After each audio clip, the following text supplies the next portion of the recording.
রাতের বেলা মদিনার অলিগলি ঘুরতেছে, দেখে তাঁবু টাঙ্গানো আছে, তাঁবুর বাইরে একটা লোকটা উত্তরে যায় দক্ষিণে যায়, উত্তরে যায় দক্ষিণে যায়। ওমর ফারুক লোকটাকে শান্ত করার জন্য, আল্লাহ রাসূল বলেছেন কোনো অশান্ত মানুষকে যদি শান্ত করতে চাও তাহলে তাকে সালাম দাও। ধরে কেন কি দাও? ওমর ফারুক রাত্রে লোকটাকে সালাম দিচ্ছে, আসসালামু আলাইকুম। লোকটা সালামের উত্তর দেয় না। ওমর ফারুক মনে করছে কানে কম শোনে, জোরে আসসালামু আলাইকুম। লোকটা সালামের উত্তর দেয় না। ওমর ফারুক মনে করছে বোধহয় বুঝেই না সালাম রে। কাছে যায় হাত, আসসালামু আলাইকুম। লোকটা বলতেছে এই তুই আমার সালাম দিস, আমি সালামের উত্তর দেই না, তারপরে আবার দেশ। তার মানে তুই সালামের উত্তর বুঝিস? ওমর ফারুককে ওই লোকটা বলতে তুই সালামের উত্তর বুঝিস? যে ওমর রাস্তা দেখলে শয়তান কয়দিন যায় না, আর সেই উমরকে লোকটা বলতে তুই কি সালামের উত্তর বুঝিস? ওমর ফারুক চোখের পানি বের করে বললেন, ভাই আমার মতন বোকা মানুষ এই দুনিয়াতে কেউ নাই, তাহলে সালামের অর্থটা কি তোমার কাছে আমি জানবার চাই। অর্ধ পৃথিবীর খলিফা হযরত ওমর চোখের পানি বের করে বলতে, সালামের অর্থটা বলো, শুনতে চাই। লোকটা বলে, সালামের অর্থ হলো আল্লাহ রহমত তোমার উপর বর্ষিত হোক। ওমর ফারুক বলে, এই জন্যই তো তোমাকে সালাম দিলাম, তুমি উত্তর দিকে দক্ষিণ দিকে যাওয়া আসা করতেছো, আল্লাহ রহমতে তুমি যেন ধৈর্য ধারণ করো। বলে, ফতিক তুই জানিস না আমার বাড়ি হলো অমুক জায়গায়, আমি গভীর রাত্রে আমার গর্ভবতী বউকে নিয়ে আমি অমুক কবিলায় যাওয়ায়, অমুক গ্রামে যাওয়ায় নিয়ত করেছি, কারণ ওই গ্রামটা হলো আমার শ্বশুর বাড়ি। দিনের বেলার চাইতে কোরআনের আইন যখন চালু হবে তখন রাতের বেলা মানুষ চলাচল করতে আরাম পাবে। ধরে কারণ সুবহানাল্লাহ। আমার গর্ভবতী বউকে নিয়ে আমি আমার শ্বশুর বাড়িতে রওনা দিলাম রাতের বেলায়, কিন্তু এই মাঝ পথে আমার বউয়ের প্রসব বেদনা এত বাইরে গেছে, আমি তাঁবু টাঙ্গায় দিয়ে সেই তাঁবুর মধ্যে আমার বউটা প্রসবের বেদনায় চিল্লা চিল্লি করতেছে। আমি হতবাগা স্বামী কি করব, এই জন্য বাহিরে ঘোরাফেরা করতেছি। ওমর ফারুক লোকটার কপালে একটা চুমা দিয়ে বললেন, ভাই অধৈর্য হয় না, আমার বাড়িতে ভালো একটা ধাত্রী আছে, আমার কাছে একটা ভালো ধাত্রী আছে যে সন্তান ঠিক মতো ধারণ করতে পারে। এই বলে হযরত ওমর এক দৌড়ে বাড়িতে আসলেন, দরজায় ডাক দিলেন, আব্দুল্লাহর মা। ওমর ফারুকের একটা ছেলের নাম হলো আব্দুল্লাহ, যে আব্দুল্লাহর যোগ্যতা হলো 6 লক্ষ হাদিসের হাফেজ, আবার 30 পারা কোরআনের হাফেজ। সুবহানাল্লাহ। আব্দুল্লাহর মা সঙ্গে সঙ্গে দরজা খুলে গেছে। ওমর ফারুক চমকে গিয়ে বলে, আব্দুল্লাহর মা, আমি তো ঘর থেকে বের হয়ে গেলে তাহাজ্জুদের সময় না হলে কোনোদিন আসি না, তাহলে ডাক দাও মাত্রই তুমি দরজা খুলে দিলে, তুমি কি ঘুম আসো নাই? আব্দুল্লাহর মা বলতে ঘুমুর ফাঁস হয়ে গেল, আমি কোনোদিন আপনাকে বলতে চাইতাম না, আজকে যখন ধরা পড়ে গেছি তাহলে শোনেন, আপনি যখন বাড়ি থেকে বার হয়ে যান আমি কোনোদিন বিছনায় ঘুমাই না, আমি সব সময় দরজার কাছে দাঁড়িয়ে আল্লাহর কাছে দোয়া করি, আল্লাহ যেদিন থেকে আমার স্বামী মদিনার খলিফা হয়েছে সেদিন থেকে মানুষের খাদিম হয়ে গেছে, মানুষের চাকর হয়ে গেছে, মানুষের দুঃখ কষ্ট দেখার জন্য রাতের বেলা বের হয়ে যায়, আমার স্বামীকে তুমি হেফাজত করো আল্লাহ। ওগো স্বামী, তুমি ঘুরবা রাস্তায় রাস্তায়, আর আমি আরামের বিছনায় ঘুম পাড়বো, এমন আব্দুল্লাহর মা আমি নই। তাহলে প্রতিদিন তাহাজ্জুদের নামাজের সময় আসেন, আজকে এত তাড়াতাড়ি কেন আসলেন? ওমর ফারুকের আব্দুল্লাহর মা, জান্নাতে যদি যাবার চাও তাহলে তাড়াতাড়ি অস্ত্র নিয়ে বার হও। বলে, কিসের অস্ত্র? বলে, একটা প্রসবের বেদনায় কান্না, মেয়েটা প্রসবের যাতনায় অস্থির, মেয়েটার বাচ্চা ধরা লাগবে। এখন অস্ত্র নিয়ে বউকে নিয়ে চলে গেছেন, তাঁবুর ওপার থেকে ভিতর দিকে ঢুকাইয়া দিয়েছেন। কিছুক্ষণ পরে ওমর ফারুকের বিবি ডাকতে বলে, ইয়া আমিরুল মুমিনিন, আপনার বন্ধুকে খবর দেন, আপনার বন্ধু একটা পুত্র সন্তানের বাবা হয়ে গেছে। আপনারা তো সুবহানাল্লাহ বলতেছেন, কিন্তু লোকটা থরথর করে কাঁপতেছে। ওমর ফারুক বলে, ভাই কাঁপার কারণ কি? বলে, আপনি অর্ধ পৃথিবীর খলিফা হয়ে আমারে 3 বার সালাম দিয়েছেন, আমি সালামের উত্তর দেইনি, আপনার সঙ্গে খারাপ ব্যবহার করলাম, এরপরেও আপনার বউ দিয়া আমার গর্ভবতী বিবির বাচ্চা খালাস করলেন। ওমর ফারুক বলে, আল্লাহর বান্দা, যতদিন আমি নবীর সাহাবী ছিলাম ততদিন আমি বড় গরম ছিলাম রে, কিন্তু যেদিন খেলাফতের দায়িত্ব পাইছি সেদিন থেকে আমার চাইতে নরম মানুষ আর দুনিয়াতে কেউ না। সুবহানাল্লাহ। ওমর ফারুক বেদুইন সাহাবীকে কাছে ডাকলেন। সাহাবী যখন কাছে আসতেছে, ওমর ফারুক আস্তে করে চেয়ার ছেড়ে ওই শ্রোতাদের কাছে, সাহাবীদের কাছে গিয়ে বসলেন।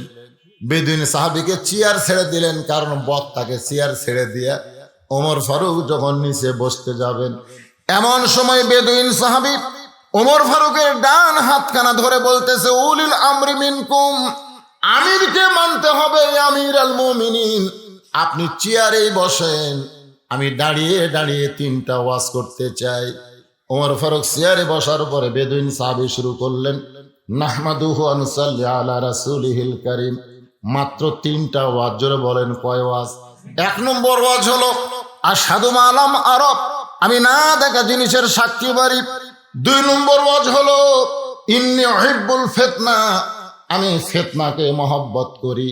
আর 3 নম্বর ওয়াজ হলো ইকরাহুল হক, আমি হককে পছন্দ করি না।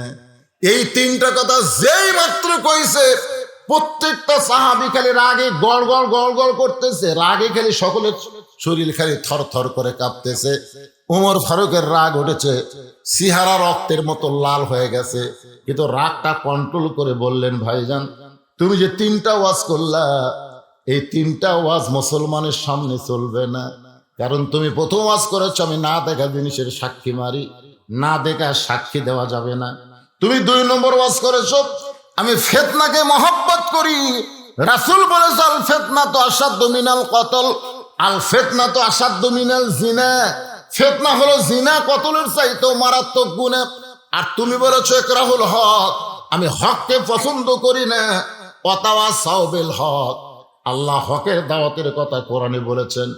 তুমি ভুল ওয়াজ করেছো ভাই, তুমি ওয়াজ পাল্টাও, তুমি ওয়াজ পাল্টাও। ওমর ফারুক শরীর কিন্তু রাগ উঠে গেছে, তারপরেও খলিফা হওয়ার কারণে বলতেছেন ওয়াজ পাল্টাও, যদি ওয়াজ না পাল্টাও তাহলে জনগণ সাহাবী কিন্তু তোমাকে গণধোলাই দিবি। জোরে কোন, কি ধোলাই? কারণ মুসলমানের সামনে সব ওয়াজ করা যাবে। আজকে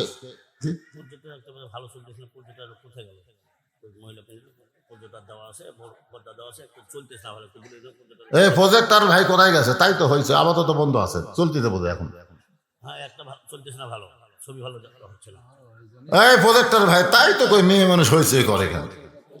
এই প্রজেক্টর ভাই দেখেন, খেয়াল করে, একটা ভালো চলতেছে না, সেটা ভালো করেন। এখন আলোচনাটা একটু খেয়াল করবেন। আমাদের বাংলাদেশে শোনেন, 90% মুসলমানের দেশে একজন নারী আছে, সেই নারী ওয়াজ করে, আবার যা সব জায়গাতে ওয়াজ করে না, একেবারে সবচাইতে দামি জায়গা সংসদে ওয়াজ করে। কি ওয়াজ করে? কি শুনবেন ওয়াজ?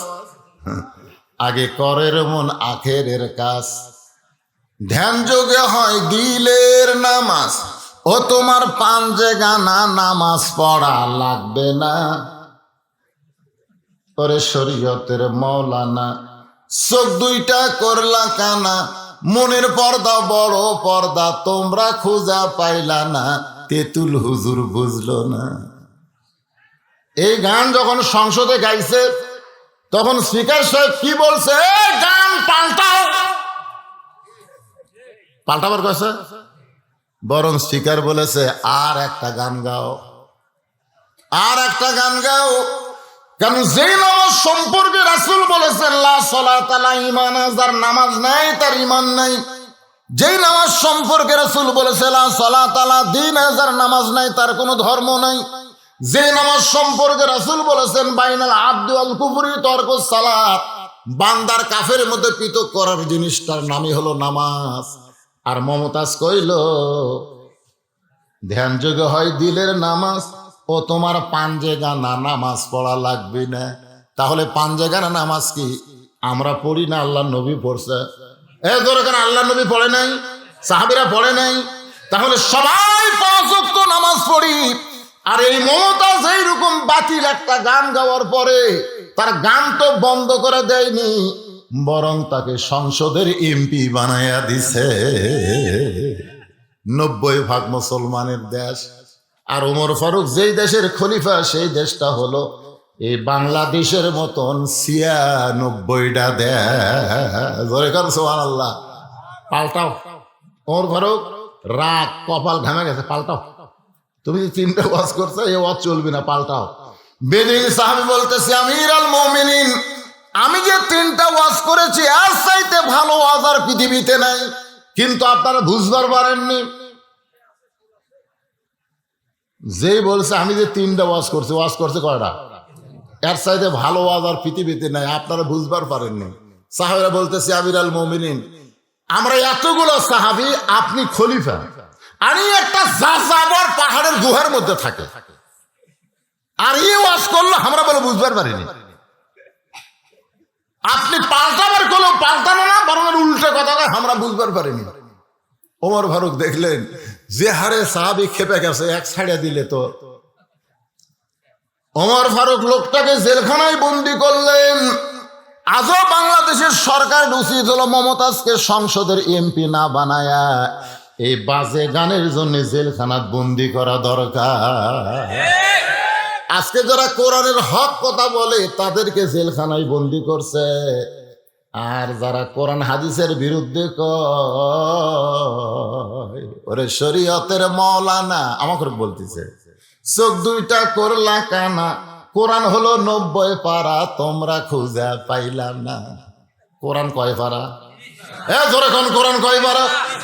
এই মমতাজ 90% মুসলমানের দেশে কোরআনকে 90 পারা কইছে, তারপরেও তাকে জেলের মধ্যে বন্দি করা হয় নাই, বরং তারপরে তাকে উচ্চ আসন দিয়ে সংসদে রাখা হয়েছে। আর হযরত ওমর বেদুইন সাহাবী 3টা ওয়াজ করেছে, তারপরও বলতেছে এর চাইতে ভালো ওয়াজ পৃথিবীতে নাই। সাহাবীদের রোষানল থেকে বাঁচানোর জন্য তাকে জেলখানায় বন্দি করলেন। এশার নামাজ পড়ে হযরত ওমর বাড়িতে গেলেন। মনটা বড় খারাপ, মনটা বড় খারাপ। সাহাবীদের সামনে ওয়াজ করতে চেয়েছিলেন, সে ওয়াজটাও তো করা হলো না। আবার যে বেটা ওয়াজ করলো, এমন একটা বাজে ওয়াজ করলো, রোষানলে পড়ে তাকে জেলখানায় বন্দি করা হলো। মনটা খারাপ করে বাড়িতে গেলেন। এশার নামাজ না পড়ে হযরত ওমর রাতের খাওয়া কোনোদিন খান না। সুবহানাল্লাহ। আপনারাও নিয়ত করবেন, আমরা রাতের খাওয়া খাবো এশার নামাজের আগে না পরে। আমরা দুপুরের খাওয়া খাবো জোহরের নামাজের আগে না পরে। সবাই নিয়ত করেন, এই 2টা খাওয়া 2 নামাজের পরে খাবে, নামাজের মধ্যে মজা পাবে। এই যে এশার আগে যারা খাচ্ছে, সমানে খালি মারতে যায়। শোনেন, পেট ভরা অবস্থায় নামাজ পড়াতে কতদূর কষ্ট হয়। আজ থেকে আপনারা এরকম নিয়ত করতে পারবেন যে হুজুর আমি ঈশার নামাজ না পড়ে রাতের খাওয়া খাবো না। পারবেন? নিয়ত করতে পারবেন? জোহরের নামাজ না পড়ে আমি দুপুরের খাওয়া খাবো না। নিয়ত করেন, খালি নিয়ত করেন, দেখেন এই 2 নামাজের প্রতি আকর্ষণ আপনার বাড়া যাবে, খাওয়ার উপর আল্লাহ রুচি দিবে। সুবহানাল্লাহ। ওমর ফারুক এশার নামাজ পড়ে বাড়িতে ঢুকে থাকে, দস্তরখানায় খাবার রেডি করে দিয়ে বউ দূরে দাঁড়িয়ে থাকে। ওমর ফারুকের সামনে বউ দাঁড়িয়ে থাকতে পারে না। আব্দুল্লাহর মা বড় শরম, দূরে দাঁড়িয়ে থেকে দেখে ওমর ফারুক খাবার পরে 2 হাত তুলে আল্লাহর কাছে দোয়া করে। এটা কিন্তু বউয়ের সামনে করা যায় না। বউ দূরে দাঁড়িয়ে আছে, আর ওমর ফারুক দোয়া করতেছে, আল্লাহ যে বউটা আমাকে এত সুন্দর করে রুটি হালুয়া তৈরি করে দিল, আমার সেই বউটাকে তুমি জান্নাত দিও আল্লাহ।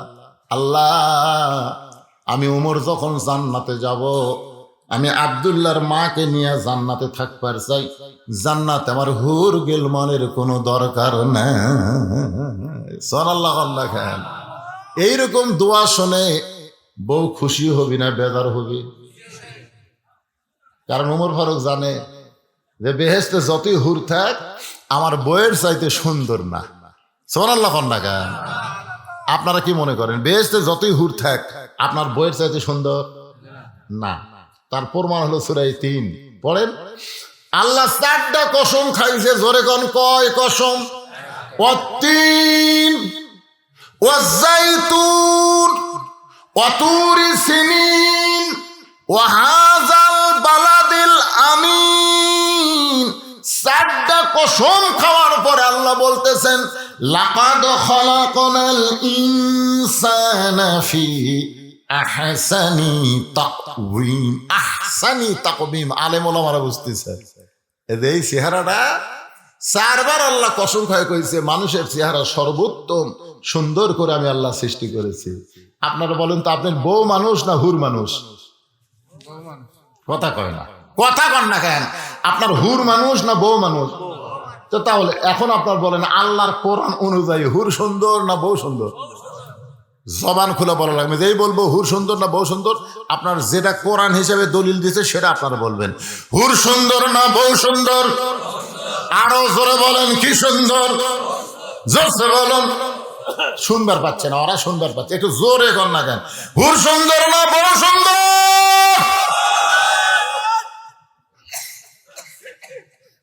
নামাজ পড়ে ফজর নামাজ পড়ে দোয়া করতেছে আল্লাহ আল্লাহ আল্লাহ আমাকে জান্নাত দিও, আল্লাহ আল্লাহ জান্নাত একটা হুর দিও আল্লাহ। বউ চিন্তা করে কে রে জান্নাত পড়তে আমি বুঝে পেলাম, কিন্তু হুর কি? নামাজ শেষ করলে বলতেছে কে গো স্বামী তুমি যে হুর চাইলে হুর কি? বলে হুর হলো সুন্দরী, তোর মতন বেয়া চাহিদা না। দুনিয়াতে ঠকছি ঠকছি, মরার পরে আর ঠকবো না, এই জন্য জান্নাত আল্লাহ হুর, আল্লাহ তাআলা আমাকে হুর দেয়। বউ চিন্তা করে কারেন্ট গেলে আমি ফাঁকা থাকে, ওর ফাটা ফাঁত আমি ভেজলিন দিয়ে দিই, ওর সামনে 3 বেলা আমি খাবার বেড়া দিই, লবণ কম হলে সেই গরম হয়, তেল বেশি হলে ওরে বাবারে খাবার চায় না। আর যে হুর ওর কোনো খেদমতি করে না, ওই তাকি চায়, তাহলে হামাক চায় না, তা আমি খামাকে ধান্দা। পরদিন ফজর নামাজ পড়ে বউ দোয়া করতেছে আল্লাহ জান্নাত দিও, আল্লাহ জান্নাত একটা হুরে দিও। স্বামী বলে কে রে বিবি হুরা কি? বলে হুরার মতন হুরা একটা সুন্দর যুবক, তোমার মতন পা ফাটা না। আপনারা বলেন তো ফেতনা বাড়বে না কমবে? এই জন্য জান্নাতের হুরের কোনো চিন্তা নাই, আমার চিন্তা হলো আমার বউটা যদি জান্নাতি হয়। আল্লাহ রাসূল বলেছেন তোমার বউ যখন জান্নাতি হবে তখন জান্নাতি হুরের চাইতেও তোমার বউয়ের চেহারা আল্লাহ কোটি গুণ সুন্দরী বানায়া তোমার বউটাকে জান্নাতের হুরের নেত্রী বানায়া দিবে। ওমর ফারুকের বিবি দূরে দাঁড়ায় থাকে, দেখে আর দোয়াটা শোনে। কিন্তু আজকে হযরত ওমর খাবার বসে আল্লাহুম্মা বারিক লানা ফিমা রাযাকতানা ওয়া কিনা আযাবান নার, এই দোয়াটা পড়ে যখন রুটি ছেড়ে হালুয়া নিয়ে লোকমা মুখে দিবে, এমন সময় ঈমান বলতেছে ওয়াইজা হাকামতুম বাইনান নাস আন তাহকুমু বিল আদল। ওমর তোমাকে ক্ষুধা লাগতেছে আর তুমি খাইতেছো, কিন্তু যাকে জেলখানায় বন্দি করেছ সে বেদুইন সাহাবী খাইছে কিনা একটা বার কি তার খবর নিছ? সুবহানাল্লাহ কর না কেন? তোমারে ক্ষুধা লাগতেছে আর তুমি খাইতেছো ওমর, কিন্তু যাকে কারাগারে বন্দি করছো সেই বেদুইন সাহাবী খাইছে কিনা একটা বার কি তার খবর নিছ? সঙ্গে সঙ্গে হযরত ওমর ঈমানের দাবিতে নিজের রুটি আর হালুয়া টোপলা করে যখন বের হয়ে যায়, ওমর ফারুকের বিবি চমকে গেল। যে স্বামী খায়া আমার জন্য দোয়া করে আর সেই স্বামী না খায়া টোপলা নিয়ে কোথায় গেল? ওমর ফারুক গভীর রাত্রে বেদুইন সাহাবীর জেলখানার দরজায় সালাম দিয়ে বলে ভাইজান এই দেখো তোমার জন্য রুটি আর হালুয়া নিয়ে আইছি। বেদুইন সাহাবী মুচকি মুচকি হাসি আর বলে আল্লাহর কোরআন দিয়ে যখন রাষ্ট্র চলে তখন নেতা খাওয়ার আগে কয়েদির খাওয়া আগে হয়। সুবহানাল্লাহ। আল্লাহর এই কোরআন দিয়া যখন রাষ্ট্র চলবে তখন নেতারা খাওয়ার আগে দুঃখী মানুষের আগে খাবে। সুবহানাল্লাহ কন্যা গান। কিন্তু আজকে আমাদের বাংলাদেশে মানুষের তৈরি করা আইন দিয়ে দেশ চলে, যার কারণে গরিবেরা খাবার পায় না আর নেতারা খাইয়া খাইয়া হুঁশ পায় না। জোরে কর ঠিক কিনা? আইরে নেতার খাওয়া। মাঝে মাঝে ফেসবুকে দেখা যায় এক নেতার সামনে প্রায় 42 আইটেমের তরকারি। হ্যাঁ, নেতা তাকায় আছে, নাম হলো নেতার নাম হল হাসান মাহমুদ চৌধুরী। আমি নিজে দেখছি 42 আইটেম, মুখের সব ইলিশ কাতু যা আছে সব কিছু। নেতা খাবি কিরে? যে দেশের দ্রব্য মূল্যের দাম লাগামহীন বাড়তেছে, নেতাদের একটু চিন্তা করার দরকার আছে না নাই? ওমর ফারুক চমকে গেলেন, কারণ কয়েদি যে কথা বলছে কথা ঠিক না মিথ্যা? আল্লাহর কোরআন দিয়ে যখন রাষ্ট্র চলবে তখন নেতা খাওয়ার আগে কয়েদির খাওয়া আগে হবে। উমর ফারুক বাড়িতে চলে গেলেন, নিজের বিছনায় যখন ঘুমাতে যাবেন বউ বলে, স্বামী গো, আমি দূর থেকে কিন্তু দেখতে পেয়েছি আপনি কিন্তু খাবার খান নাই, খাবার টোপলা করে কোথায় যেন পৌঁছায় দিলেন। ওমর ফারুক বলে, বিবি রে, একজন বেদুইন সাহাবীকে কারাগারে বন্দি করা হয়েছে, আমি খাবার বসার সাথে আমার ইমান বলে দিল, ওমর তুমি কেমনে খাও? যাকে বন্দি করেছো সে খাইছে কিনা খবর নাও। ওগো বিবি, আমার খাবার টোপলা করে সেই বেদুইন সাহাবী কারাগারে বন্দি তাকে দিয়ে আসলাম। বউ বলে, স্বামী আপনি জানেন না, আপনি না খাইলে আমি কোনোদিন খাই না। আমার যে খাওয়াটা আছে, আসেন আমরা দুইজন মিলে খাই। ক্ষুদা পেটে দাওয়াত দিলে কিন্তু আর দেরি হয় না, জোরে কোন কথা ঠিক কিনা? ওমর ফারুক তার বউয়েরটা সামনে নিয়ে স্বামী স্ত্রী দুইজন মিলে যখন খাবার যাবে, আল্লাহুম্মা বারিক লানা ফিমা রাযাকতানা ওয়া কিনা আযাবান নার বিসমিল্লাহ বারাকাতিল্লাহ বলে ওমর ফারুক রুটি আর হালুয়া নিয়ে যখন মুখে দিবার যাবে, এমন সময় ইমান বলতেছে, ওমর যাকে কারাগারে বন্দি করেছো তাকে তোমার খাবার দিছ, কিন্তু সে যদি বাড়ির কর্তা হয়, সে যদি বাড়ির অভিভাবক হয়, আর অভিভাবক যদি কারাগারে বন্দি থাকে, তার বাড়ির খবর না নিয়ে তুমি কেমনে খাও?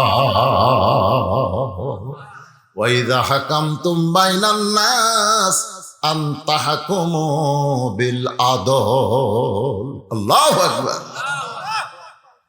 ওমর ফারুকের হাত থেকে রুটি পড়ে গেল, হালুয়ার জায়গায় হালুয়া। বউ বলে, স্বামী গো, আপনি কি খাবেন না? আমার খাবার আপনি দুইজন মিলে খাবার চায়, কিন্তু সেই খাবার খাইতে গিয়ে আপনি কেন হাতটা থরথর করে কাঁপতেছে? ওমর বলে, বিবি রে, যাকে কারাগারে বন্দি করেছি তার কাছে আমার খাবার পৌঁছায় দিলাম, কিন্তু তোমার খাবার যখন খাইতে যায় তখন আমার ইমান বলতেছে সে যদি বাড়ির কর্তা হয়, আর বাড়ির কর্তা যদি কারাগারে বন্দি থাকে, তার বাড়ির খবর না নিয়ে তুমি কেমনে খাও? বিবি রে, আজকের আবার খাওয়ার হবে না, বরং তুমি খাও, আমি না খাইয়া ঘুম পাড়তে চাই। বউটা মুচকে হাসি দিয়ে স্বামীর কপালে চুম্বন দিয়ে বলে, স্বামী গো, আপনি কি মনে করেছেন আমি খাবো আর আপনি খাবেন না? হবে না, বরং আমার খাওয়া টোপলা করে আপনার হাতে দিয়ে দিলাম, যাকে বন্দি করেছেন তার বাড়িতে এই খাবার পৌঁছায়া দেন। লিল্লাহে গভীর রাত্রে হযরত ওমর নিজে না খাইয়া, বিবি না খাইয়া, ওই খাবার টোপলা নিয়ে পাহাড়ি এলাকায় বেদুইন সাহাবীর বাড়ির দিকে রওনা দিলেন। বাজান, পাহাড় এলাকায় কোন জায়গায় থাকে সেই বেদুইন সাহাবী? ওই জায়গা হযরত ওমর খুঁজে খুঁজে দেখে বাড়ির দরজায় একটা ছোট্ট বাচ্চা বাবা বাবা বলে কাঁদতেছে। একটা ছোট্ট বাচ্চা, কিতাবের মধ্যে লেখছে বয়স হলো মাত্র 7 বছর। জোরে কোন কয় বছর? 7 বছরের একটা ছোট্ট বাচ্চা বাবা বাবা বলে কাঁদতেছে আর বলতেছে, বাবা সকালবেলা বাড়ি থেকে বের হয়ে গেলেন, সন্ধ্যা ঘনিয়ে রাত হয়ে গেল, এখনো পর্যন্ত আপনি কেন বাড়িতে আসেন না? বাবা গো, আপনি কি জানেন না আপনি ছাড়া আমি ঘুমাই না, আপনি ছাড়া আমি খাই না, বাবা এত রাত হয়ে যায়, আপনি কেন আসেন না? ওমর ফারুক বুঝতে পারলেন যাকে কারাগারে বন্দি করেছি এটা তারই সন্তান হবে। বাবার আদর নিয়ে হযরত ওমর ছেলেটার হাত ধরে বুকের মধ্যে জাপটে ধরে বললেন, বাবা আজকে তোর বাবা হয়তো আসতে পারবে না, কোনো কাজে হয়তো আটকে গেছে, আমি তোমার বাবা হইয়া এই যে খাবার আনছে এই খাবারটা তুমি খাও।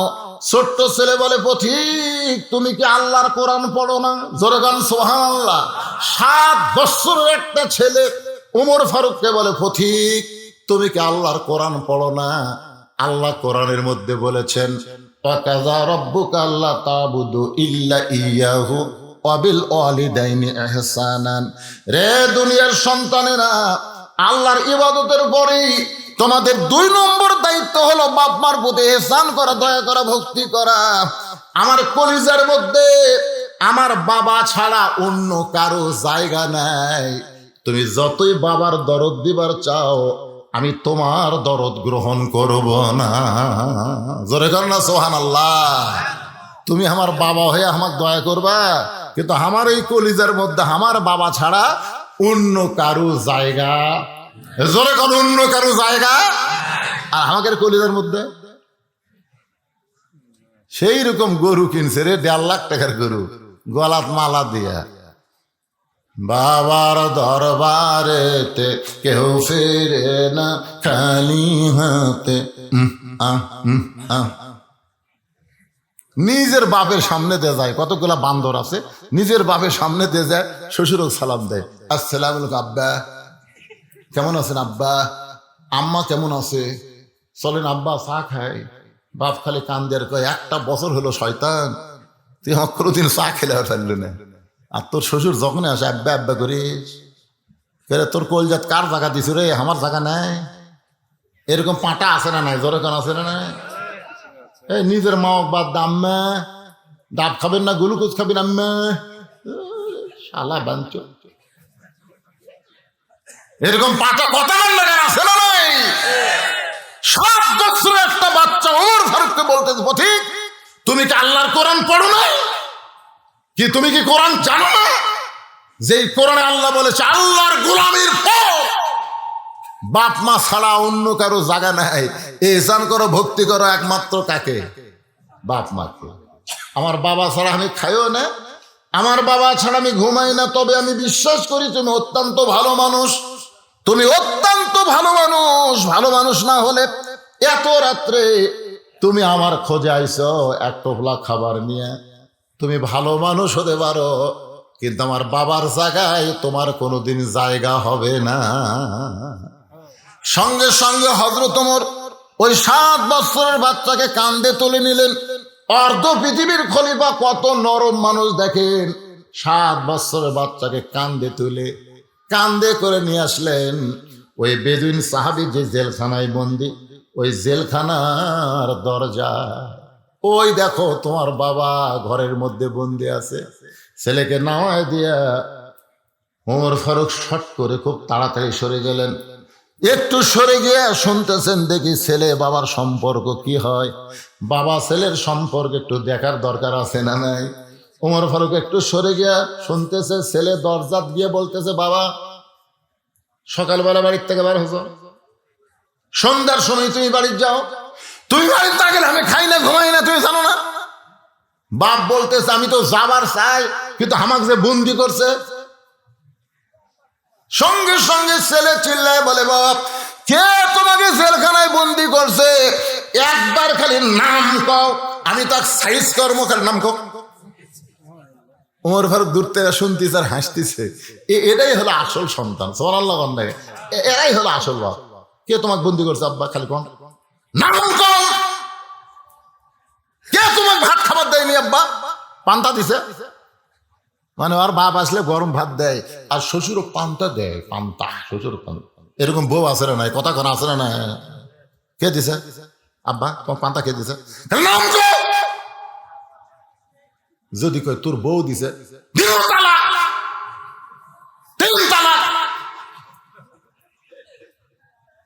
আমার শ্বশুরক দিবি 14 আইটেমের তরকারি, আর আমার বাপক দিবি 22টা বিস্কুট। কথা কন, কে দিছে? কে 22টা বিস্কুট কে দিছে? সে বউ থোয়া যাবি? খালি বলতেছে আব্বা খালি নাম কও, তোমাকে জেলখানাত কে বন্দি করছে? খালি নাম কও। আমি তো সাইজ করবো, বাবার নাম কও। বাবা কাছে ডেকে বলতে চাই, চিল্লা চিল্লি করিস কেন? তুই কি জানিস তোর বাবাকে কে জেলখানায় বন্দি করছে? বলে খালি নাম কও, জানবারই তো চাচ্ছি। বলে পাগলে চিল্লা চিল্লি করিস না, যে তোর বাবাকে জেলখানায় বন্দি করেছে সে হলেন অর্ধ পৃথিবীর খলিফা হযরত ওমর। যেই কইছে সঙ্গে সঙ্গে ছেলেটা জেলখানার দরজাত বসে পড়েছে। জেলখানার দরজাত বসে পড়ে বলতেছে, বাবা তুমি মারাত্মক অন্যায় করেছো বাবা, তুমি মারাত্মক অন্যায় করেছো। ওই মহামানব যখন তোমাকে জেলখানায় বন্দি করেছে, তাহলে আমার মনে হয় তোমার বড় দোষ আছে বাবা। আপনারা বলেন তো। কিছুক্ষণ আগে যেই ছেলেটা বললো খালি নাম কও, কিন্তু নামটা শোনার পরে সেই ছেলেটা কাঁদতেছে আর বলতেছে বাবা তুমি মারাত্মক দোষ করেছো বাবা। কারণ ওই মহামানব যখন তোমাকে বন্দি করেছে, এই মহামানবের খবর কিন্তু ছেলে জানে না, ওই ছেলের বাবা গল্পে গল্পে শোনাইছে। সুবহানাল্লাহ। আপনাকে ছেলেদের কি দেন যখন কান্দে? আমাকে হুজুর দোয়া দেন তো। দোয়া পড়া দিলাম কান্দন থামে না, তেল পড়া দিলাম কান্দন থামে না। পরে মাও কয় হুজুর আপনাকে দোয়া দরুদের বরকত নাই। এক আধ মাস পরে বললাম মা কান্দে, আর কান্দে না। কান্দে না কেন? ওর বাপ একটা মোবাইল কিনে দিয়েছে হুজুর। যখন কান্দে তখন গেম বার করে দেয়, ওই গেম খেলা দেখে আর কান্দে না। এই বেদুইন সাহাবী তার সন্তান যখন জেদ করে, ছোট বাচ্চারা জেদ করে কি করে না, তখন কাছে ডাইকা বলে বাজান শোনো একটা মহামানবের গল্প শোনাই। তখন হযরত ওমর ফারুকের গল্প এই বাচ্চাকে শোনাইছে। বাজান শোনো, একজন খলিফা আমাদের আছে, যিনি হলেন অর্ধ পৃথিবীর খলিফা। আমরা সবাই ঘুম পাড়ি বাবা, কিন্তু ওই মানুষটা ঘুম পাড়ে না। ছেলেকে গল্প শোনাইতেছে, ওই মানুষটা ঘুম পাড়ে না। একদিন গভীর রাত্রে মদিনার অলি গলি ঘুরতে গিয়ে দেখে একটা তাঁবুর ভিতরে গোশত সিদ্ধ হচ্ছে, আর বাচ্চারা সাইটে কান্নাকাটি করতেছে। মা, ও মা, তাড়াতাড়ি খাবার দাও, বড় ক্ষুধা লাগছে। মা বলতেছে একটু ধৈর্য ধরো বাবা, এ গোশত সিদ্ধ হলেই তোমাদের খাবার দেব। ওমর ফারুক চিন্তায় পড়ে গেলেন, দুম্বার গোশত হলে 8 ঘন্টা, উটের গোশত হলে 1 ঘন্টা লাগবে, কিন্তু এত রাত হয়ে গেল এখন পর্যন্ত গোশত সিদ্ধ হয় না। ওই ছেলেটাকে বেদুইন সাহাবী এই মহামানবের গল্প শুনাইছে। এখন হযরত ওমর বলতেছে মা, তোমার 2টা বাচ্চা ক্ষুধার জ্বালায় কান্দে, আর তোমার গোশত সিদ্ধ হয় না, এমন কি গোশত তুমি সিদ্ধ করো? মা বলতেছে পথিক, এই রাস্তা দিয়ে তুমি চলে যাচ্ছ, যাও, আমাদের দুঃখের খবর নিয়ে কি করবা? পথিক রে, আমাদের বাড়ি হলো ইয়ামিন দেশে, আমরা এসেছিলাম হযরত ওমর ফারুকের কাছে, কিন্তু বিকেল বেলা এত মানুষের ভিড়, আমার 2টা এতিম বাচ্চাকে নিয়ে আমি যাবার পারি নাই। আমি মনে করলাম আগামীকাল সকাল বেলায় যাব, এই জন্য রাতের বেলা তাঁবু টাঙ্গাইয়া আমি 2টা সন্তানকে নিয়ে ঘুমাবার চাই, কিন্তু আমার সন্তান 2টার পেটে এত খিদা লাগছে, খালি কান্দে। ওদের সান্ত্বনা দেওয়ার জন্যে পাথর আর পানি পাতিতে তুলে দিয়ে আমি নিচে আগুন লাগাইছি। পথিক রে, এই পাথর কোনোদিন সিদ্ধ হবে না। আমার 2টা সন্তান কান্না বন্ধ করতেছে না। আমি মনে করেছিলাম হয় সময় এক সময় সান্ত্বনায় ঘুমায় যাবে, কিন্তু এত পেটে ক্ষুধা বেশি হয়েছে পথিক, মনে হয় আজকে রাত আর আমার সন্তান 2টা কাটাবে না। ওমর ফারুক বলে মা একটু ধৈর্য ধরো, এক দৌড় বাইতুল মালের দরজায় আসলাম, আটার একটা বস্তা আমার মাথায় উঠাইয়া দে। আসলাম বলে আমিরাল মুমিনিন, আপনি হলেন অর্ধ পৃথিবীর খলিফা, আমারে বলেন কোথায় নিয়ে যাওয়া লাগবে? ওমর কয় আসলাম রে, একজনের পাপের বোঝা আর একজন কেউ মাথায় নেয় না, দে আমার মাথায় উঠাইয়া দে। আটার বস্তা যখন হযরত ওমরের মাথায় খুব জোরে জোরে দৌড়ায়, আসলাম পিছন দিক থেকে বলে হুজুর এত দূরে দৌড়ালে আপনি পড়ে যাবেন, আপনার কষ্ট হবে। ওমর কান্দের বলে আসলাম রে, সময় মতো যদি যাবার না পারি তাহলে জাহান্নামের আগুনকে আল্লাহ ওমরকে পুড়াইয়া ফেলবে। এক দৌড়ে তাঁবুর কাছে এসে মা, তোমার 2টা বাচ্চা কি জীবিত আছে? মা বলে এখনো কাঁদতেছে। তাড়াতাড়ি রুটি তৈরি করো, হালুয়া তৈরি করো। হালুয়া রুটি তৈরি হয়ে গেলে এবার মেয়েটা ওমর ফারুকের সামনে দেয়। ওমর ফারুক 2টা বাচ্চাকে উরাতির উপরে নিয়ে রুটি ছেড়ে হালুয়া নিয়ে যখন মুখে দেয়, 2টা বাচ্চা ওমর ফারুকের চোখের পানি মুছে দিয়ে বলে ওগো পথিক, আপনি কাঁদেন কেন? আমাদের বাবার চাইতেও আপনি বাবার দরদ দিয়ে আমাদেরকে খাওয়াইতেছেন, আপনি কাঁদেন কেন? ওমর দুই হাত তুলে বলে, আল্লাহ এই অধমকে তুমি জাহান্নামের আগুন থেকে বাঁচায়া দাও। মা চিল্লাই বলে, কে গো তুমি? এত ভালো মানুষ হওয়ার পরেও জাহান্নামের আগুন থেকে বাঁচার জন্য কান্দ। যদি উমর খলিফা না হইয়া আল্লাহ তোমাকে মদিনার খলিফা বানাই দিত, তাহলে আল্লাহ মদিনাকে জান্নাত বানাইতো। বেদুইন সাহাবীর সন্তান বলে, বাবা সেই মহামানব তোমাকে জেলখানায় বন্দি করেছে, তুমি মারাত্মক অপরাধ করেছো বাবা, তুমি মারাত্মক অপরাধ করেছো বাবা। বাবা গো, ওমর ফারুক কোথায় থাকে আমাকে একটু বলো গো বাবা, আমি 7 বছর সন্তান তার কাছে যাব, তার পা ধরে হলো আমার বাবাকে জেলখানা থেকে আমি মুক্ত করব।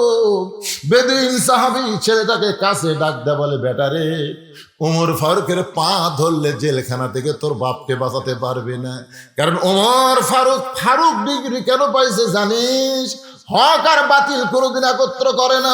কুল জাল হক ওয়া যাহাকাল বাতিল ইন্নাল বাতিলা কানা যাহুকা। সুবহানাল্লাহ। ওমর ফারুকের কাছে গিয়ে লাভ নাই। তোর বাপকে যদি তুই জেলখানা থেকে বার করবার চাস, তাহলে শিক্ষামন্ত্রী হযরত আলীর কাছে যা।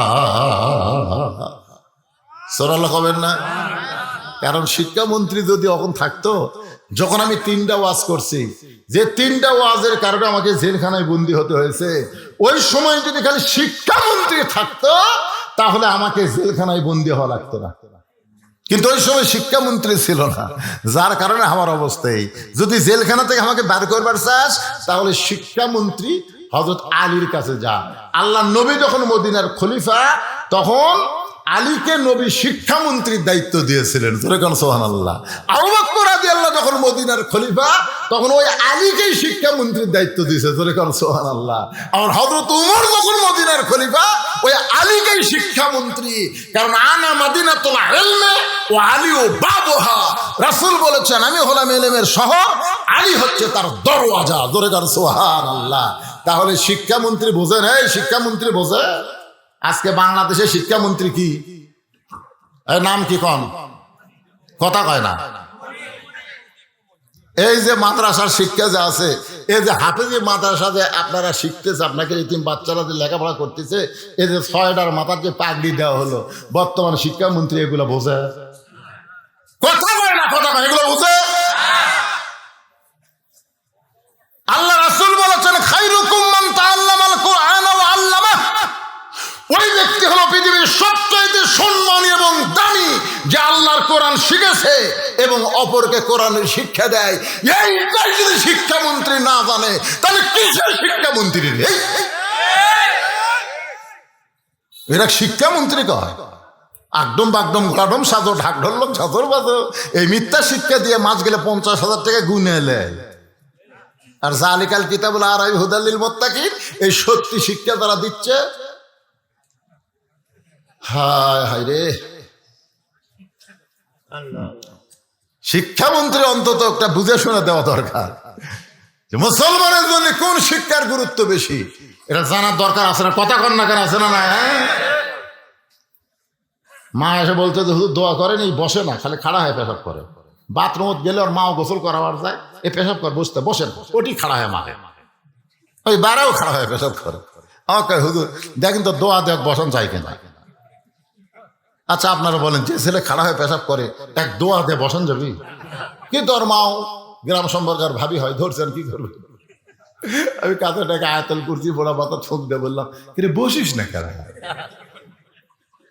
পেশাব বসে করা লাগে পাগলা, কোন ক্লাসে পড়িস? ক্লাস 1-এ পড়িস। আচ্ছা তো বসিস না কেন? তোর স্যার তো শিখাইনি। স্যার সাথে কি কয়, প্রাইমারি পেশাবখানার যাই দেখি আমার সব সারি খাড়া হয়ে পেশাব করে। ওই শিখিছে রে, প্রাইমারিতে শিখিছে যে খাড়া হয়ে মারা লাগবি, বসা লাগবি না। তো স্যারেরাই মারতেছে, তুই কি করবি? আরে এই মাদ্রাসার একটা বাচ্চা, এই মাদ্রাসার একটা বাচ্চা, দেখেন দেখেন, আমি নিজের চোখে দেখছি, আমার আব্দুল্লাহ নিজের চোখে দেখছি পেশাব করার যায়। আমি হুজুর কলাম, হুজুর আর হোপেন কাজ ধরছে, হুজুর এক ওষুধ খেলেন। মত আমি কইলে হাসে আর কয়, হুজুর আপনি তো আলিয়া মাদ্রাসার ছাত্র, হুজুর এই কমের গুণ তো আপনি জানেন না। আমি কিন্তু আসলে আলিয়া, কমের গুণ কি গুণ রে? এটা কাশ না হুজুর, পেশাব নিংড়াচ্ছে, পেশাব নিংড়াচ্ছে হুজুর, পেশাব নিংড়া পানি খরচ করে উজু করবি কে? আব্দুল্লাহ উজু করিস কে? আপনি জানেন না আমরা কি পড়ি?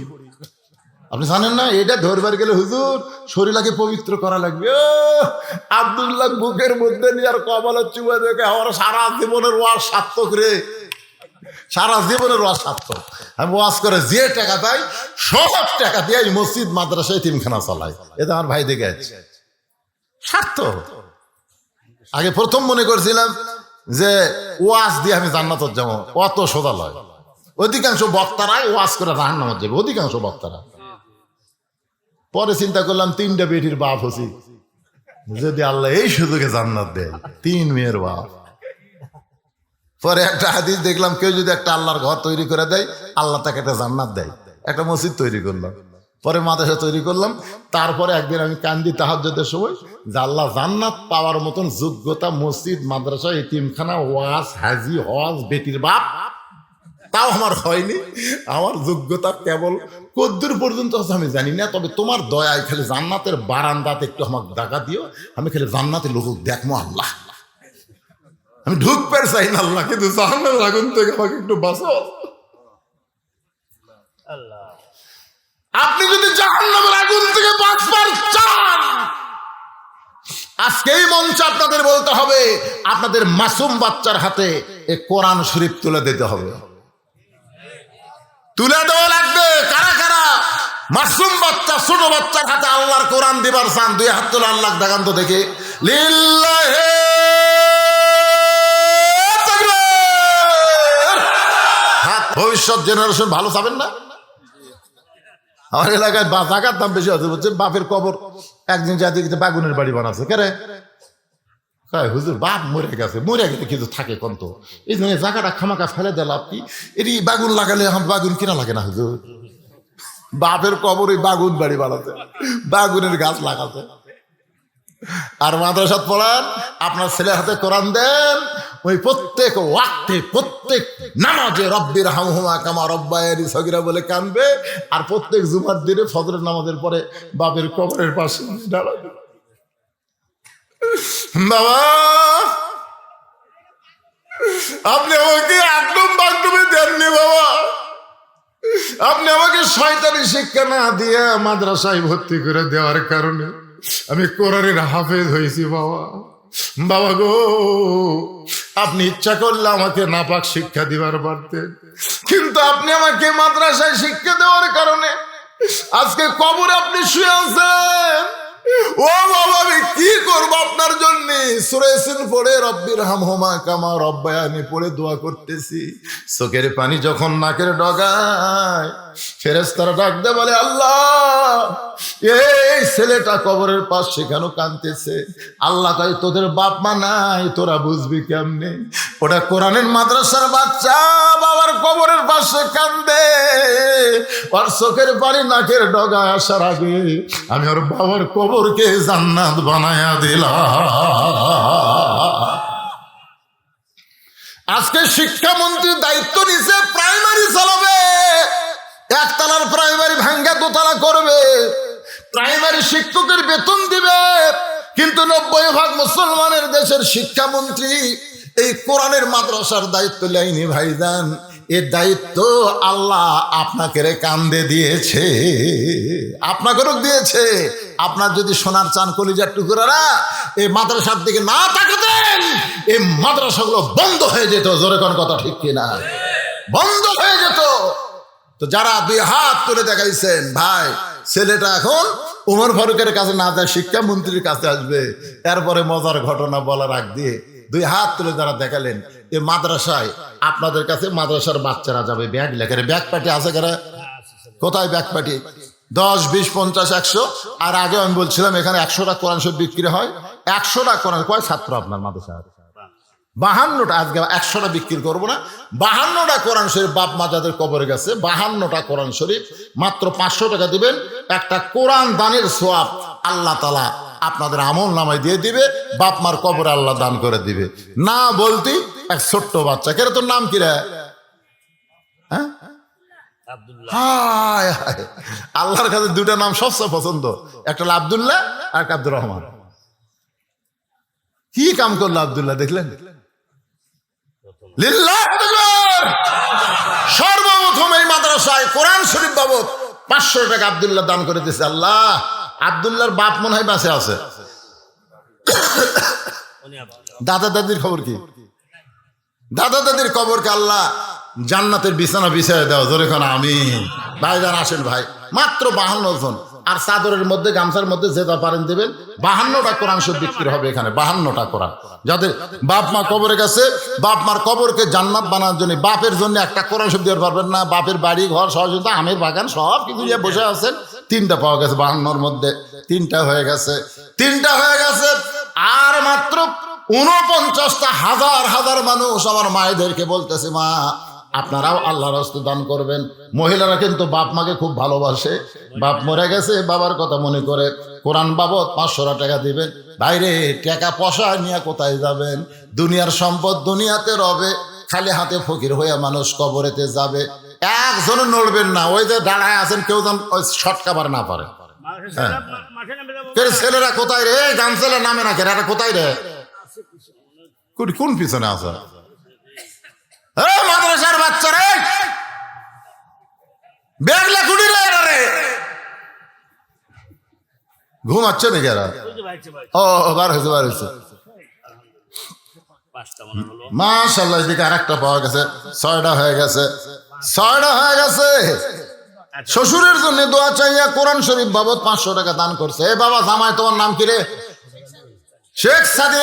শেখ সাদি বিবি যিনি আছে, দেখেন শেখ সাদির বউ, তোমার স্বামী তোমার বাপের জন্য কোরআন বাবদ 500 দিয়ে গেল। তোমার আল্লাহ শুনার লাগে না?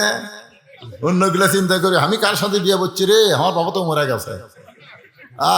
শেখ সাদি কাম করে গেল রে, শ্বশুরের জন্য 500 টাকা দান করছে। আল্লাহ শ্বশুরের কবরকে জান্নাতের চাদর বিছায় দাও। বাপের জন্য, মায়ের জন্য, দাদার জন্য একটা মাত্র কোরআন শরীফ 500 টাকা দান করবেন। একটা কোরআন দানের সওয়াব বিশাল সওয়াব ভাই। সবচাইতে বড় দান নবীর মাদ্রাসায় একটা করে কোরআন, সবচেয়ে বড় দান। কোরআনের উপরে কোনো দান নাই। আল্লাহ কি দিল? 1000টা কি ফেরত দিল? 1002টা কোরআন শরীফ বাবদ দান করেছে। আল্লাহ দানকে কবুল করেন, আল্লাহুম্মা আমিন। এর জন্য রবেদা, এই যে মাইকের মধ্যে দেখে মায়েরা শুরু করছে, রবেদা মা আমার বাবার জন্য 500 টাকা কোরআন শরীফ বাবদ দান করেছে। আল্লাহ বাবার আর একটা পাওয়া গেছে, খতেজা দেখছেন?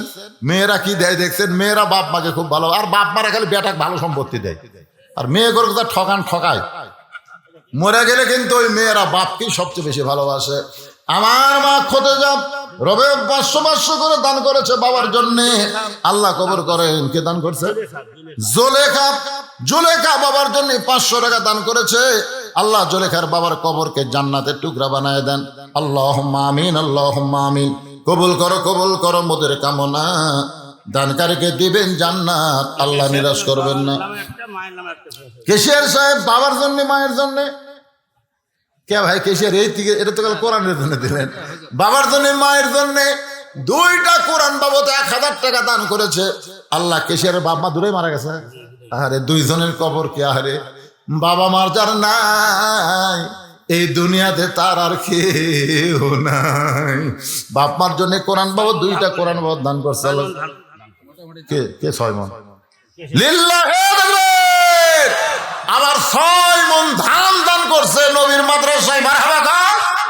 এই যে চাদর নিলাম, সে চাদর ভরে যাবি, চাদর ভরে সবাই দেন 10, 20, 50, 100। এ ভাই কেউ উঠবেন না, ভাই কেউ উঠবেন না। বেদিন সাহাবী কি বলতেছে? শিক্ষামন্ত্রীর কাছে গেলে তোমার বাবাকে বার করে পারবে, ওরের কাছে লাভ নাই। বাবার জন্য দোয়া চাইছেন, 2000 টাকা নগদ, 8000 টাকা বাকি। লিল্লাহি তাকবীর। আমার বড় ভাই আসলাম শাহ, আমার বড় ভাই, এলাকার মধ্যে বড় দানবীর। 2,000 টাকা নগদ বাকি, 8,000 টাকা, মোট 10,000 টাকা দান করছে। আল্লাহ তার দানকে কবুল করেন, আল্লাহ নেক নিয়ত নেকাশা পড়া করেন, সম্পদে বরকত দিয়ে দিবেন। সভাপতি সাহেব আব্দুল হাই শাহ আব্দুল হাই শাহ 500 টাকা নগদ 10 মণ ধান বাকি। আর 10 মণ ধান বাকি, সেটা কোনটা? ওই যে আব্দুল হাই শাহ। লিল্লাহি তাকবীর। 500 টাকা নগদ 10 মণ ধান নবীর এই মাদ্রাসায় দান করেছে। আল্লাহ তার দানকে কবুল করেন, আল্লাহ নেক নিয়ত নেকাশা পড়া করেন, আল্লাহুম্মা আমিন। জন্য দোয়া চাইছেন। ছেলে মারা গেছে, ছেলের জন্য 2টা কোরআন শরীফ বাবদ 1,000 টাকা দান করলো। আল্লাহ দানকে কবুল করেন, আল্লাহুম্মা আমিন, আল্লাহুম্মা আমিন। মান্নান ওনার ছেলে অ্যাক্সিডেন্ট করে মারা গেছেন। কে মান্নান? কি মান্নান? বড় মান্নান। বড় মান্নান ছেলে অ্যাক্সিডেন্ট করে মারা গেছে। রোহের মাগফিরাতে 500 টাকা কোরআন শরীফ বাবদ দান করেছে। আল্লাহ দানকে কবুল করেন, কবুল করো, কবুল করো। মোদের কামনা ভাইজান, শয়তান যেন আপনাকে উঠাবার না পারে। উঠে যাবেন কেন? কাটনা মন্দির বসেন বসেন, সবাই বসেন। বাকি ওয়াজ করে তারপরে এলাকা তার ওয়াজ নাই তো, এই বছর এটা শেষ। বসেন সবাই, বসেন। তলাপাড়া, নামি তলাপাড়া। কাটনা হ্যাঁ, যারা বাকি দিবেন এখানে লেখাই দেন। কেবা চাদরের টাকা ফুটি গেল রে। আলহাজ খাজা, খাজা খালি খাজা নাম হয় তাই।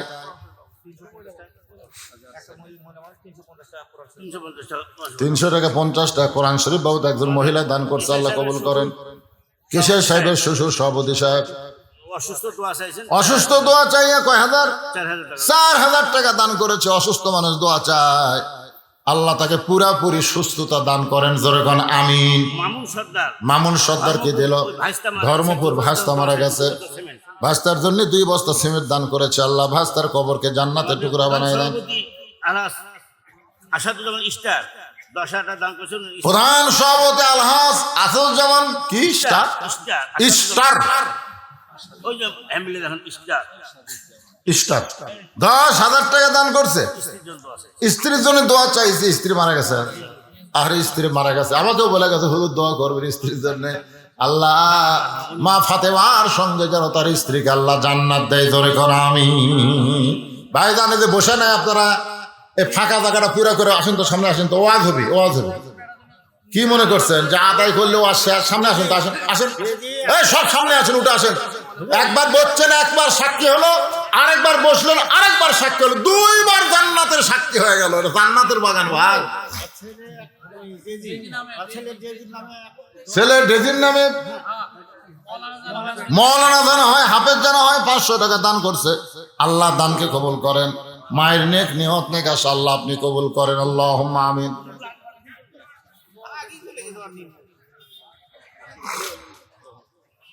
মেয়েদের মধ্যে আদায় আছে?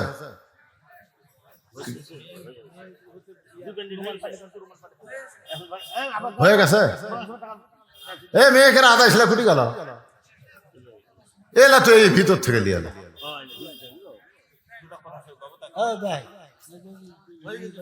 মেয়েকে আদায় হয়ে গেছে, সে টাকা কোটায়? আচ্ছা আচ্ছা, ঠিক আছে, সেটাই হয়ে গেলে তার কোনো সমস্যা নেই। মাদ্রাসায় জমা হয়ে গেছে।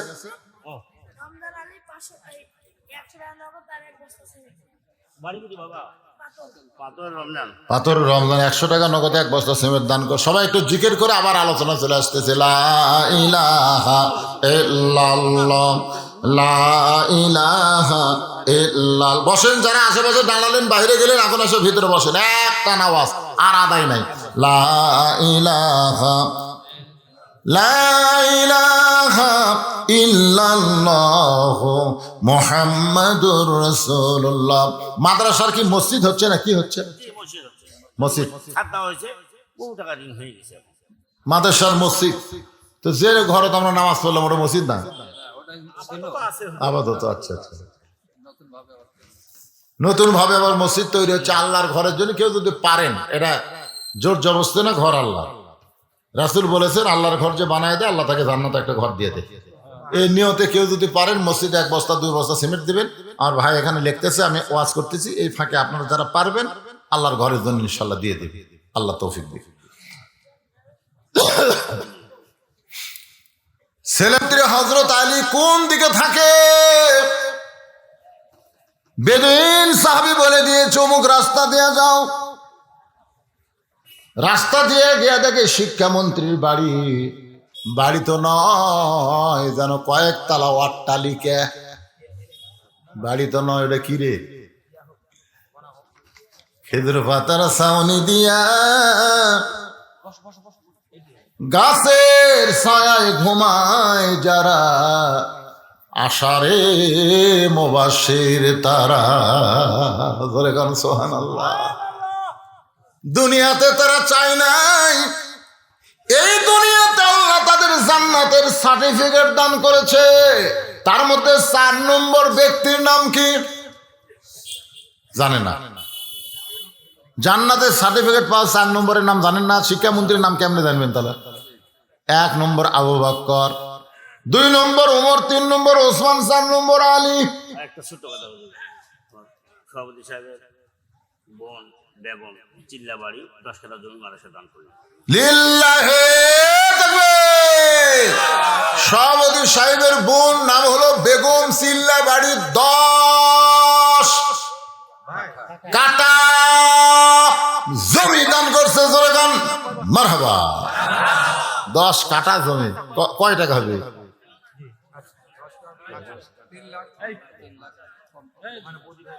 দেখছেন, মেয়ে মানুষ প্রধানমন্ত্রী হয়। আমাদের ভাগ্য তার মরদ প্রধানমন্ত্রী নাই। একটা মেয়ে মানুষ 3 লাখ টাকার মতো জমি দান করলো, একটা মরদও পারলো না রে। উপায় নাই রে, উপায় নাই রে, বাংলার মানুষ উপায় নাই। মেয়ে মানুষ সারা নেত্রী পাহাওয়ার উপায় নাই।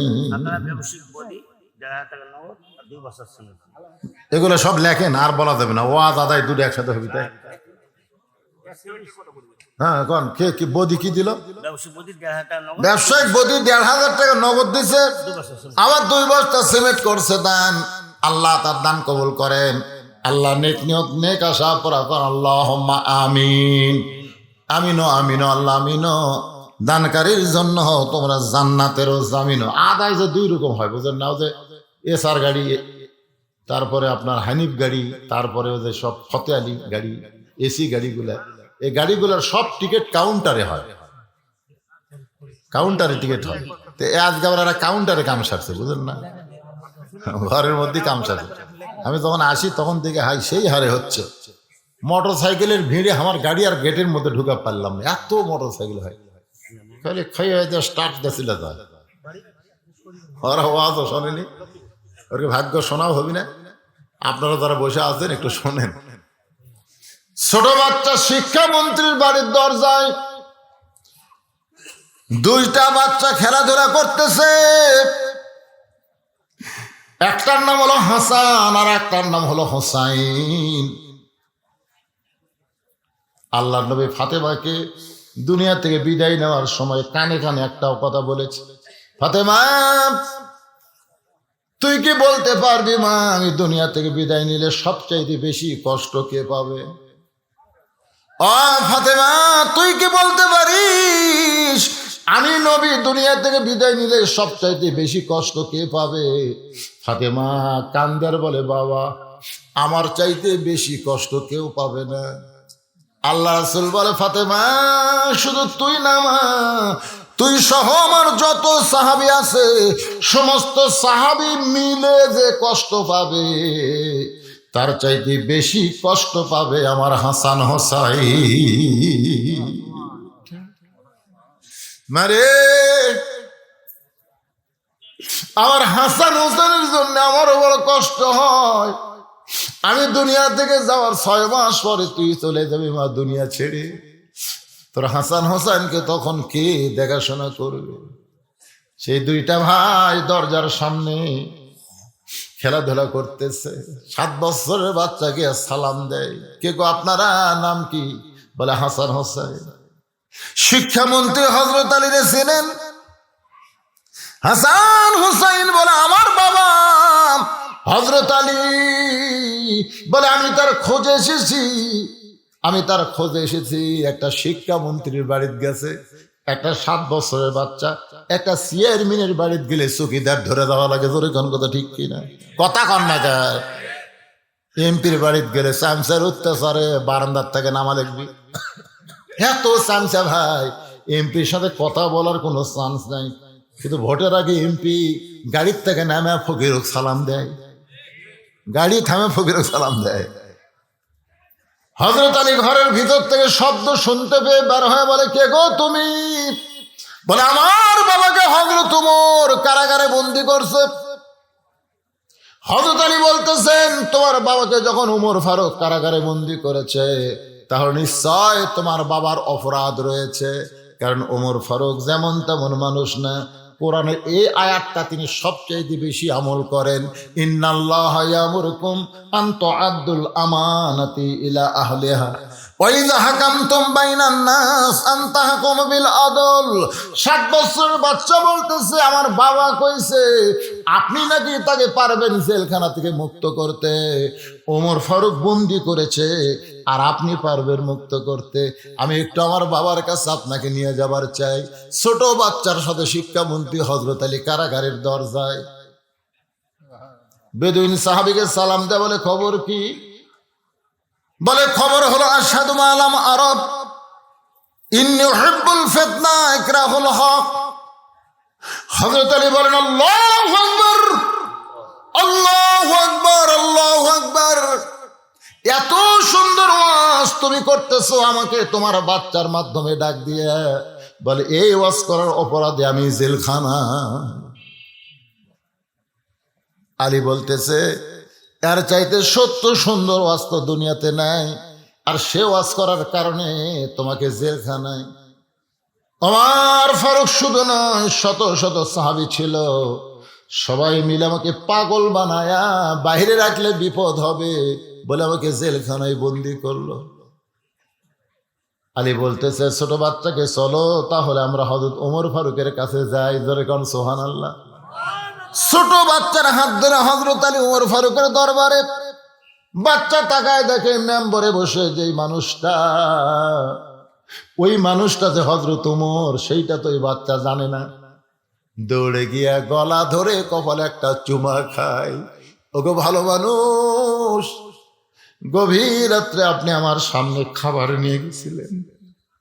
ওগো ভালো মানুষ, আমাকে কান্দে করে বাবার জেলখানার দরজা পর্যন্ত পৌঁছায় দিয়ে কোথায় হারাইছে,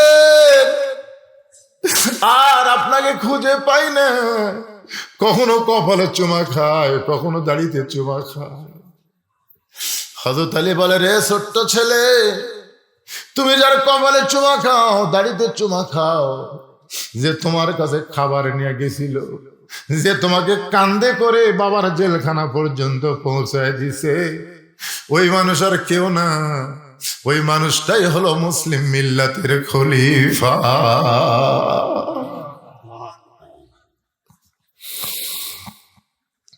হযরত আলী বলতেছে, এই ছোট বাচ্চার বাবাটাকে আপনি জেলখানায় বন্দি করেছেন। ওমর ফারুক বলে, আলী ভাই এমন 3টা কথা বলেছে যে কথা কোনো মুসলমান সহ্য করতে পারে না। আলী বলতেছে, যে 3টা কথা বলেছে আপনারা বুঝতে পারেন নাই, কিন্তু আর চাইতে সত্য কথা তার হয় না। বলে, লোকটা বলেছে আশহাদু আল্লা মারা, আমি না দেখা জিনিসের সাক্ষী মারি।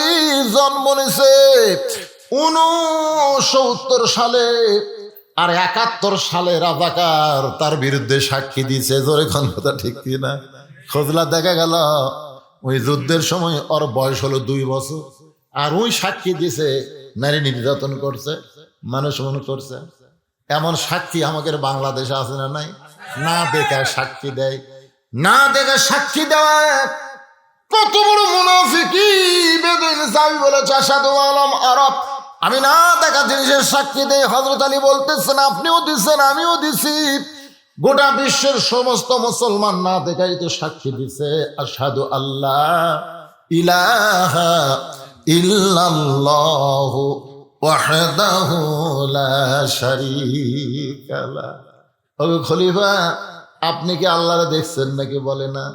তাহলে এভাবে আঙ্গুল তুলে বলেন কেন আশহাদু আল্লাহ ইলাহা ইল্লাল্লাহ? তার মানে আমরা বুঝাই দিলাম যে আল্লাহরে দেখিনি, সে আল্লাহর আমরা সাক্ষী দেই। আল্লাহ বলে ফেরেশতারা, যেই বান্দার আমাকে দেখলো না, আমাকে না দেখে আল্লাহ বলে সাক্ষী দিল, আমি আল্লাহ তাদেরকে আমার বলে গণ্য করে নিলাম। ফাদখুলি ফি ইবাদি ওয়াদখুলি জান্নাতি। ওমর ফারুক কান্দের বলে, আলী ভাই, এত সুন্দর কথা কিন্তু আমরা কেউ বুঝতে পারি নাই। কিন্তু লোকটা বলল, ইন্নী উহিব্বুল ফিতনা, আমি ফিতনাকে মহব্বত করি। যে ফিতনা সম্পর্কে রাসূল বলেছেন, আল ফিতনাতু আশাদ্দু মিনাল কতল, আল ফিতনাতু আশাদ্দু মিনাল জিনা। এই ফিতনা কোন দেশে না হলেও আমার বাংলাদেশে বেশি হয়। রমজান মাস আসবে, ফিতনা লাগবে, একদল বলবে 8 রাকাত, আর একদল বলবে 20 রাকাত। জোরে কোন কথা ঠিক কিনা? ফিতনা আছে না নাই? ফিতনা হবে, ফিতনা লাগবে তারাবির নামাজ নিয়ে। এই যে ফিতনা লাগবে, অনেক বিষয় আছে, এগুলো ফিতনা। ফিতনা কেন? আপনার মন চায় 8 রাকাত পড়েন, আপনি মন চাইলে 20 রাকাত পড়েন, অসুবিধা কি? নফল নামাজ, সুন্নত নামাজ যত বেশি পড়বেন আল্লাহ তত বেশি সওয়াব দিবে। জোরে কোন কথা ঠিক কিনা? কিন্তু ব্যাঙ্গের মতন লাফালে চলবি না। এক মসজিদের ইমাম একেবারে এশা তারাবি বেতের সহ 8 ঘন্টা লাগায়, ওই মসজিদে মুসল্লি বেশি। আর এক মসজিদের ইমাম আমার বলতে, হুজুর আমার সব মুসল্লি ওই মসজিদে পার হয়ে গেছে, হুজুর হচ্ছে আমার 1 ঘন্টা লাগে, এই জন্য কেউ থাকে না। না, এই বুড়া ইমামের কাছে থাকো না, যেদিকে তাড়াতাড়ি হয়। এই মুসল্লি করে একদিন টাকা বললাম, কে রে ভাই, তোমাকে ইমাম সাহেব যে সূরা ফাতিহা পড়ে তোমরা বুঝবার পারো? কিভাবে পড়ে? তোমরা বুঝবার পারছো? না হুজুর, আমরা শুনবার পাচ্ছি তবু। পাগলা, এত জোরে সূরা ফাতিহা বলিছে, আর 2 কান্দের ফেরেশতাও পর্যন্ত লেখেনি, খালি কলম খাড়া করে আছে। আল্লাহ কয়, কে রে ফেরেশতা লিখিস না কে? ফেরেশতাকে আল্লাহ ফাতিহার নামে যে কি করলো আমরা তো বুঝবারই পারলো না, খালি গড় গড় গড় গড় গড় করলো। ওয়াইজা কুরিয়াল কোরআনু ফাসতামিউ লাহু ওয়া আনসিতু লাআল্লাকুম তুরহামুন। এত ফোর্সে নামাজ পড়া লাগবে? তারাবি মানে কি তাড়াতাড়ি? কথা কন, তারাবি মানে কি তাড়াতাড়ি? তারাবি শব্দের অর্থ হচ্ছে আরামের সাথে, আরামের সাথে। মন যদি চায় 8 রাকাত পড়ার পর বিশ্রাম করেন, চা খান, পান খান, মুড়ি খান, বিশ্রাম করে আবার 8 রাকাত পড়েন, আবার 8 রাকাত পড়ার পরে আবার চা খান, আবার যদি মন চায় পান খান, পানি খান, খেয়ে বিশ্রাম করেন, তারপর আবার 4 রাকাত পড়া বেতের পড়েন। এইরকম হলো তারাবি। রোজার মাস, সারা মাসই হলো রহমত, মাগফিরাত, নাজাতের মাস। সুবহানাল্লাহ কন না কেন? তো এত ঘুমান লাগবে কে? এত ঘুমান লাগবে কে রে পাগলা? 11 মাস ঘুম পাড়ছে, 1 মাস একটু ঘুম পাড়ো, 1 মাস একটু ট্রেনিং দাও। রোজার মাস হলো ট্রেনিং এর মাস। জোরে কোন কথা ঠিক কিনা? রহমত, বরকত, মাগফিরাতের মাস। ভাই রে, আসতিছে রে, খালি রজবের চাঁদ উঠলে নবী কি খুশি হয় জানেন? রজব, শাবান, তারপর রমজান। আমাকে রমজান আসে গেল ভাই রে, আসে গেল ভাই। খুশি না বেজার? খুশি না বেজার? কথা গেলে বেজার হচ্ছে, হোটেলের দরজা কালো পর্দাতে কাম সারবে। আল্লাহ কোরআনে বলেছেন, কুতিবা আলাইকুমুস সিয়াম কামা কুতিবা আলাল লাযিনা মিন ক্বাবলিকুম লাআল্লাকুম তাত্তাকুন। নামাজের দ্বারা তুমি মুত্তাকি হবার পারবা না, হজের দ্বারা পারবা না, যাকাতের দ্বারা পারবা না, কিন্তু রোজার দ্বারা পারবা। কারণ নামাজ তুমি পড়তেছো, কেউ না কেউ দেখতেছে। তোমার মনও চায় আল্লাহর জন্য নামাজ পড়ি, আবার মানুষের দেখানোর জন্য মাঝে মধ্যে হয় না? হয় কি হয় না? আল্লাহর জন্য পড়ে, মানুষকে দেখানোর জন্য কিন্তু দু একজন নামাজ পড়ে। জামাই নামাজ পড় না, শ্বশুর বাড়িতে আছে, সই করছে চলো মসজিদে যাই, ওই কি নামাজ পড়ে তাই শ্বশুরের ঠেলাত মসজিদে গেছে মানুষের দেখানোর জন্য। জাকাত মানুষ আল্লাহর জন্য দেয়, মানুষের দেখানোর জন্যও জাকাত দেয়।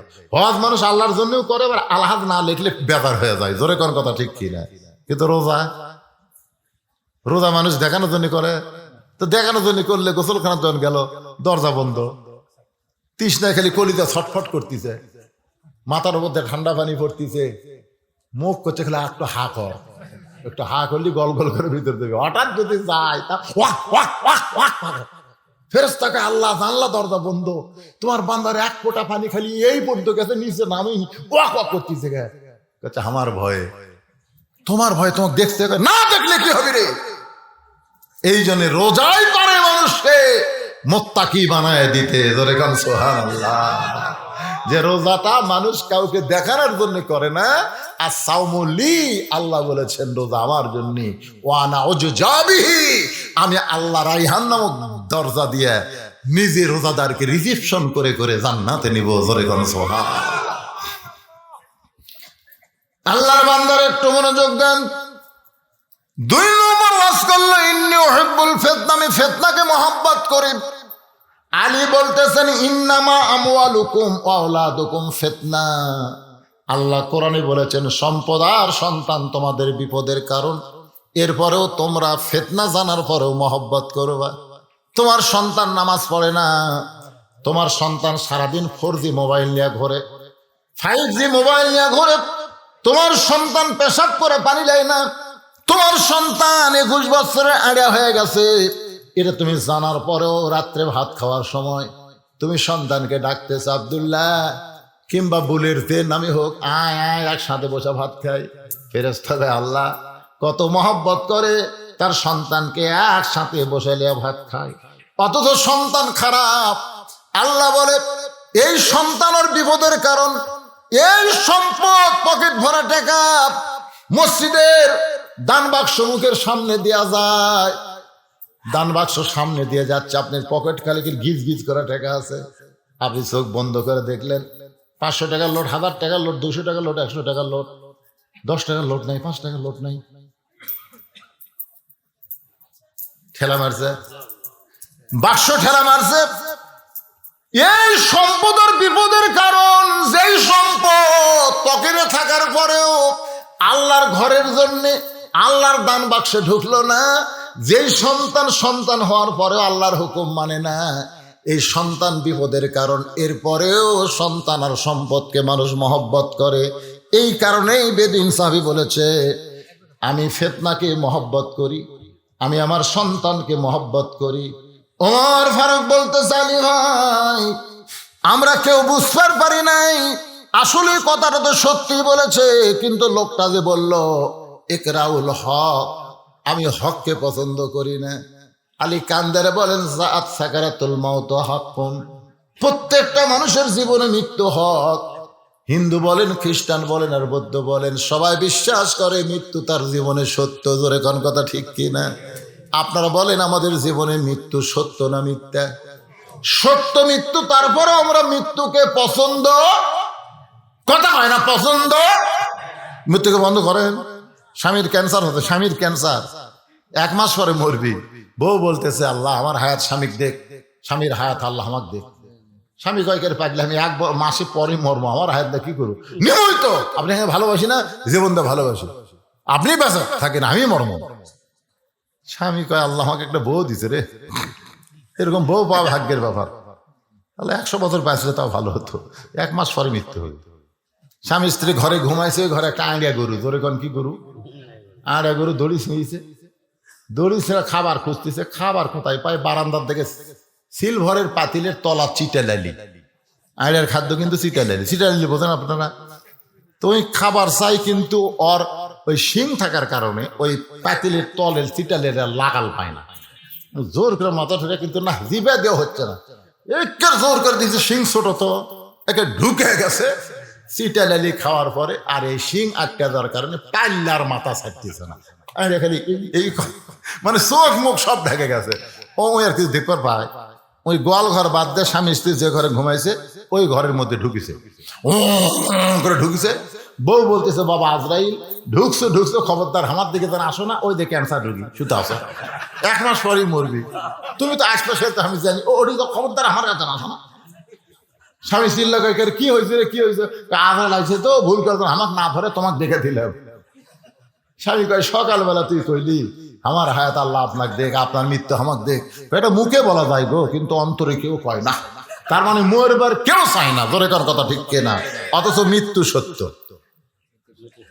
ওমর ফারুক এক দৌড়ে গিয়ে বেদিন সাহাবীকে জেলখানা থেকে মুক্ত করে বুকের মধ্যে নিয়ে বলতেছে, আলী যদি না থাকতো তাহলে আমরা সবাই ধ্বংস হয়ে যেতাম।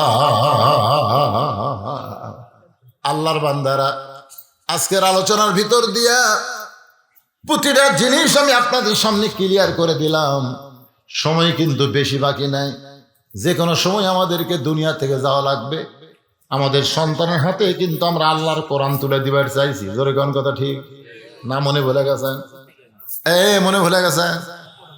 খালি চেয়ারম্যান, এমপি, এসপি এরা যদি ওদের সন্তানকে কোরআন শরীফ হাতে দিবার চায়, আর হাফিজি মাদ্রাসা যখন ভর্তি করে দিবে, 10টা এমপির ছেলে যদি হাফেজ হয়, সংসদে গিয়ে বলবে, মাননীয় স্পিকার সাহেব, আজকে প্রাইমারির জন্য হাজার হাজার কোটি টাকা বাজেট হয়, কিন্তু হাফেজি মাদ্রাসার জন্য 1 টাকাও বাজেট হয় না কেন?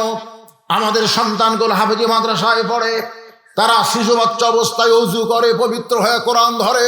যেই কোরআন মুসলমানের শিক্ষা, প্রথম কথাই হলো ইকরা বিসমি রাব্বিকাল্লাযী খালাক, খালাকাল ইনসানা মিন আলাক। এরকম 10টা এমপি যদি একসাথে স্পিকারকে ধরে, স্পিকার বাধ্য হবে খালি প্রাইমারি বিল্ডিং করা না, হাফিজি মাদ্রাসাও সরকার করবি। ধরে কোন কথা ঠিক কি না? এটা খালি গরিবের চল, খালি যে কটা মাথার পাগড়ি দিন খোঁজলে দেখেন, একজনের বাবা অটো ভ্যান চলায়, আর একজন বাবা মানুষের বাড়িতে কাম করে খায়, আর একজনের কোনো মতে চলে। এলা সব আমরা হাফেজ। আজকে সগলি নিয়ত করতেন হাত তুলে, সন্তান হাতে কোরআন তুলে দেবো, এটাই হলো আজকের ওয়াজ। আল্লাহ কবুল করুক। সকলে বলে আল্লাহুম্মা আমিন। এরা তাহলে হিসাব লে ব্যস্ত হয়ে গেছে। আবার শুনানো লাগবি।